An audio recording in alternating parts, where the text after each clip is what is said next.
तो हमें ज्यादा पानी अपने सर पे नहीं डालना चाहिए। पानी को सर पे नहीं डालना चाहिए तुरंत, इमीडिएट सर पे नहीं, क्योंकि हमारे जो नसें होती है दिमाग की, ये सिकुड़ जाती हैं। सिकुड़ने पे क्या होता है, ब्लड प्रेशर बढ़ जाता है, नसें फट भी सकती हैं। क्योंकि हमारे जो ठंडी में शरीर का टेम्परेचर होता है उतना ही रहता है, चाहे गर्मी हो, चाहे सर्दी हो, चाहे कोई भी हो। शरीर का टेम्परेचर हमारा कितना होता है, सेल्सियस में 37 डिग्री सेल्सियस होता है। कितना होता है, 37 डिग्री सेल्सियस होता है।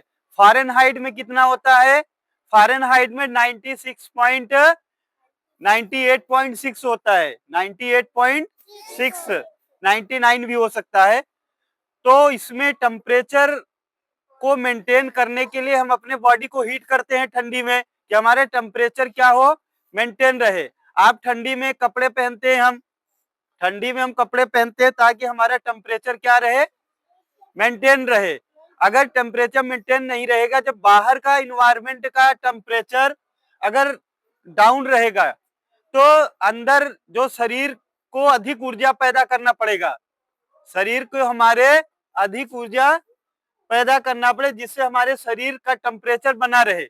कभी कभी क्या होता है कि जब शरीर गर्म नहीं हो पाती तो नसें हमारी सिकुड़ जाती हैं, वेन हमारे सिकुड़ जाते हैं। सिकुड़ने से क्या होता है, हमारे हाथ पैर ठंडा हो जाए, क्योंकि शरीर को अगर गर्मी नहीं मिलेगी तो हमारे सारे मेटाबॉलिज्म, जो शरीर में प्रतिक्रियाएं हो रहा है, जैसे डाइजेशन है, एक्सक्रेशन है, सर्कुलेशन है, ये सारे स्टॉप हो जाएंगे। तो शरीर को तो टेम्परेचर मेंटेन करना पड़ेगा, इसलिए वो क्या करता है कि नसें सिकुड़ लेती है, और जिससे हमारे हाथ पैर क्या होते हैं, ठंडे पड़ जाते हैं। तो इसीलिए जब भी आप नहाओ तो पहले पानी को आपको पैरों में डालना चाहिए। कहाँ डालना चाहिए, पैरों में। पैरों में पानी डालने से क्या होता है, आपका शरीर का जो टेम्परेचर रहेगा वो मेंटेन होता है।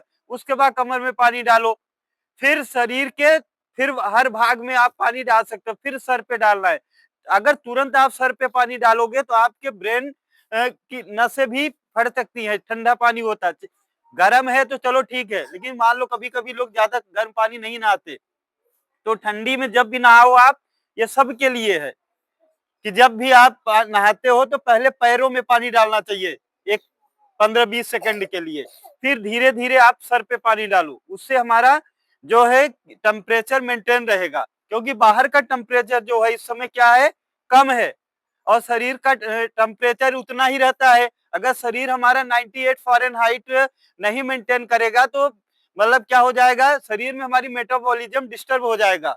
हमारी जो ये क्रियाएं चल रही हैं, जो सारी क्रियाएं, आप खाना खाते हो, पानी पीते हो, ये ऐसा थोड़ी है जैसे खाते पीते हो वैसे रहता है शरीर में।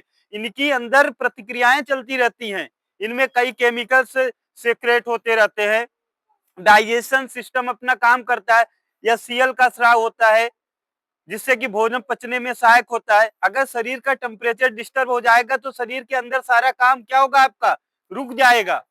इसलिए शरीर का टेम्परेचर आपको मेंटेन करना जरूरी होता है। हम क्यों कहते हैं आप कैप लगा के आओ, ग्लव्स लगा के आओ, क्योंकि अगर आपका शरीर का टेम्परेचर मेंटेन नहीं रहेगा तो आप बीमार पड़ जाओगे। कभी आपने देखा है कि हमें सर्दी खांसी हो जाती है जिसके कारण हमें फीवर हो जाता है, आपको फीवर होता है, नहीं होता है? फीवर क्यों होता है? फीवर आपके इसलिए होता है क्योंकि जब वायरस आपके अंदर चला जाता है तो आपके अंदर रोग प्रतिरोधक क्षमता क्या हो जाता है, डिस्टर्ब हो जाता है, जिससे हमारा जो ब्रेन होता है, ब्रेन क्या करता है, आपके शरीर के टेम्परेचर को बढ़ा देता है। शरीर को टेम्परेचर को बढ़ाएगा जिससे कि आपके अंदर जो बैक्टीरिया वायरस गया है वो मर जाता है। एक केमिकल का सीक्रेट होता है, केमिकल होता है जिसे कहते हैं पाइरोजन। पाइरोजन नामक केमिकल होता है जो शरीर के टेम्परेचर को क्या करता है, बढ़ा देता है, जिसे हम बुखार कहते हैं।